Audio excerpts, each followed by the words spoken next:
En el Museo de Artes Decorativas de Montevideo se inauguró una exposición de esculturas de artistas uruguayos que pasaron por el taller del famoso escultor francés Antoine Bourdelle.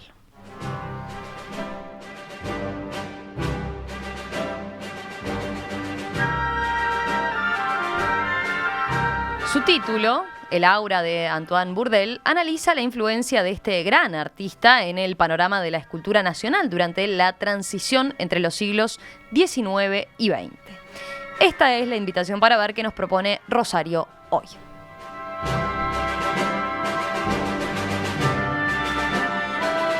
Rosario, primero lo primero, contanos cuál es el Museo de Artes Decorativas, porque seguramente muchos no lo tienen claro. En realidad es porque muchos lo confunden con el Museo del Palacio Taranco. El Museo de Artes Decorativas efectivamente está ubicado en el Palacio Taranco, este hermosísimo edificio de comienzo del siglo XX que se encuentra allí ubicado en la Plaza Zavala. Pero en el museo se exhibe una colección de objetos inmobiliarios que pertenecieron a la casa o a la época en que ésta fue habitada por la familia Taranco. En el subsuelo, además, se encuentra la más importante colección arqueológica del país con piezas originales griegas, romanas e iraníes. En particular, las griegas y romanas son parte de la colección del ingeniero Andreoni, al que tantas veces nos hemos referido y cuyo padre fue ingeniero de ferrocarriles en Italia y de ahí obtuvo estas magníficas piezas originales. Un casi pariente. Exactamente. En la planta alta siempre se reservan algunas habitaciones de la mansión para exposiciones temporarias y es a una de ellas a las que hoy me quiero referir. La muestra se inicia con una gran fotografía del único monumento que tiene nuestra ciudad de Antonio Bourdelle, que es el que está dedicado al doctor Francisco Soca, emplazado en el Parque Valle.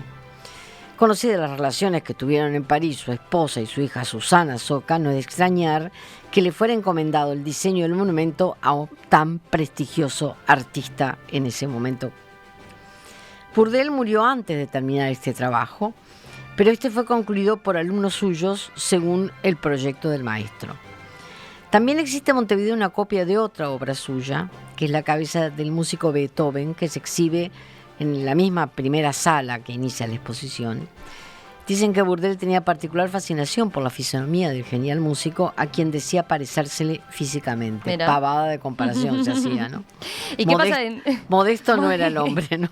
¿Y qué pasa en las siguientes salas? Bueno, ¿Qué más se puede ver? Aquí aparecen los alumnos. En las siguientes salas se exhiben obras de pequeño formato de escultores nacionales que pasaron por este famoso taller en París, que son Antonio Pena, Francisco Moller de Berg, José Luis Zorrilla de San Martín y Germán Cabrera. En las paredes se ubican textos explicativos de cada uno de ellos y en un mapa de Montevideo la ubicación precisa de aquellos más importantes que conforman la estatuaria de la ciudad. Por ejemplo, no olvidemos, Antonio de Pena, por ejemplo, es el autor de la puerta en bronce del edificio ANCAP que se encuentra sobre la Avenida del Libertador, y hay una pequeña copia en yeso de lo que fue el diseño de esa magnífica obra. Federico Moller de Berg, por ejemplo, es el autor de la estatua ecuestre de Oribe, pero también un José Valle Ordóñez de pie, es suyo, o el torso de la Venus que se encuentra en la zona de Trouville. De José Luis Zorrilla San Martín todos sabemos, el obelisco, el gaucho, el viejo Vizcacha, es decir, el propio, su padre, ¿no? Juan Zorrilla San Martín. O sea que hay mucha cosa. Y luego de Cabrera, Germán Cabrera, que en este caso hay 4 pequeñas obras. Recordemos que una de las más importantes es esa obra en chatarra que se encuentra en Palmar, casi Boulevard Artigas, al frente de uno de los edificios del arquitecto García Pardo.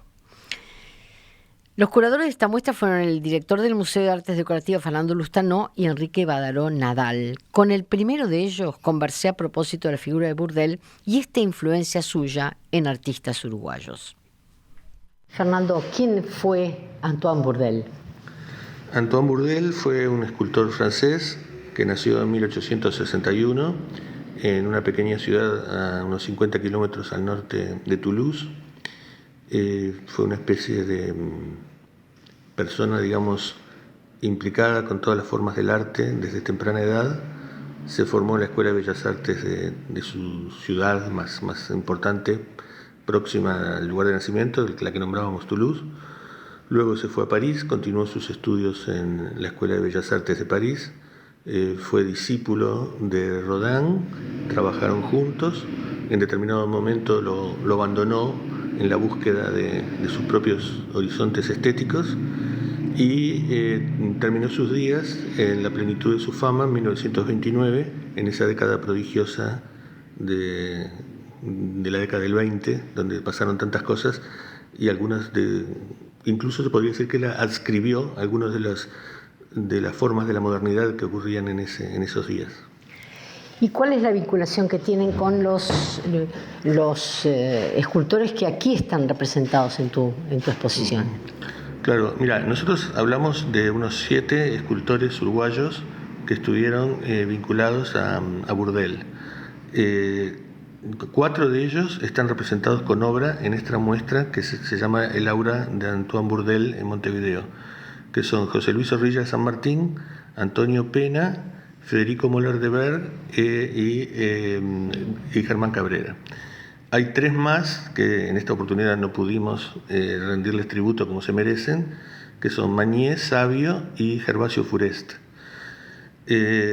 Aquí lo que hacemos es como una alegoría de la figura de Burdel a través de, ¿cómo podría decir?, la proyección de su enseñanza, cómo se perpetuó en Montevideo y cómo de algún modo podemos decir que tenemos una capital que es residual a las enseñanzas de Burdel. Sin embargo, Burdel en nuestra ciudad tiene una única obra y cualquiera de los 4 que has mencionado parecería que son como una continuación, no exactamente contemporáneos, ¿no? No, claro, son menores, son más jóvenes, digamos, algunos vivieron hasta no hace mucho tiempo y todos exploraron sus propias, digamos, búsquedas de carácter estético. Por eso nosotros buscamos esa palabra un tanto ambigua de aura, porque nosotros no estamos hablando de una influencia en sentido directo, sino que, porque bueno, asumimos que como todo artista es residual a distintas fuentes, pero sí decimos que Montevideo de algún modo recibió una suerte de aura, que hay como una inspiración de Burdel en gran parte de la estatuaria urbana. Es cierto que Pena en particular fue un alumno directo y de alguna forma él lo reconoció en especial manera. Claro, se cuenta que lo apreciaba de tal modo que Pena muchas veces terminó dando las clases, o sea que de algún modo era como alguien que perpetuaba incluso no solo las enseñanzas artísticas, sino un conocimiento teórico, lo cual lo convierte en algo muy, muy atrayente, ¿no? Nosotros hemos estado en contacto todos estos años con el Museo Burdel de París, y entre las cosas que nos hicieron llegar es una carta en la que nombra a Zorrilla de San Martín. O sea que, digamos, el vínculo fue muy, muy fluido. Pensemos que Burdel tuvo alumnos como Giacometti, claro, para que tengamos una idea, ¿no? Claro. O sea que ya haber sido alumno de Burdel era como un sello, ya un sello en sí. Pero luego estamos hablando de artistas, por ejemplo, estos 4 que están representados aquí en el museo, que han dejado obra, cada uno desde su perspectiva, pero obra muy, muy valiosa, ¿no? ¿Hasta cuándo está abierta la exposición? Nosotros pensamos tenerla hasta promediar el mes de marzo. O sea, todo el verano. Todo el verano. Pensamos que es una manera también de presentar a nuestra capital, desde esta multiplicidad estética y cultural, de estos hombres a su manera universalistas que supieron de algún modo tomar esas enseñanzas que venían de esa riqueza ecléctica de Burdel y muchas veces aplicadas a temas nacionales, ¿no? Como el caso de Zorrilla de San Martín, más que emblemático. Fíjense que entre el monumento de Burdel al científico uruguayo Soca y el obelisco, que no están muy lejos, ambos a pocas cuadras en el Parque Valle, hay analogías, ¿no? En algunos casos son analogías directamente transmisibles. En otras, bueno, en lo vinculado con lo ecuestre, en fin, daría para muchas lecturas. Pero que esa influencia universal de Burdel la hayan aplicado a temas nacionales, por ejemplo, Moller de Berg, nosotros exaltamos la obra a Uribe, o sea, que todos estos artistas no solo fueron también universales, sino que también aplicaron esos conocimientos a elementos absolutamente nuestros.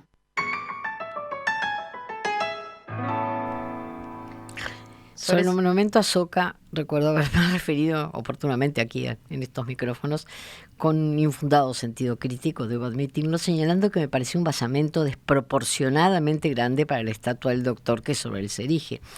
Pero Lustra no rebatió mis opiniones con mucho mayor, por supuesto, solvencia, explicándome que los tres órdenes superpuestos que tiene esa columna gorda reflejan las distintas tendencias que en el arte se imponían por entonces, que tenía un pie en el clasicismo del siglo XIX, en el cuerpo central, y con el otro en el modernismo del siglo XX, que comienza a manifestarse con el Art Deco.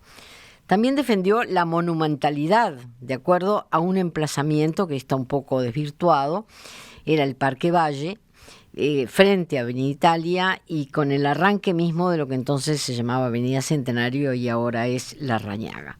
La muestra puede visitarse de lunes a viernes, 12:30, 17:30 horas, hasta el mes de marzo, tal cual dijo Lustano. Les recuerdo Tienen que todo el verano tranquilamente para ir a ver, y vale la pena. Disfrutar del museo en todo su conjunto y de esta exposición en particular. Y ya de paso pueden visitar el Palacio Taranco, ¿no? Por eso digo, todo el museo y no se olviden del subsuelo. Está ubicado en Plaza Zavala, ya lo saben, pero a él se ingresa por la esquina de las calles 25 de Mayo y 1 de Mayo.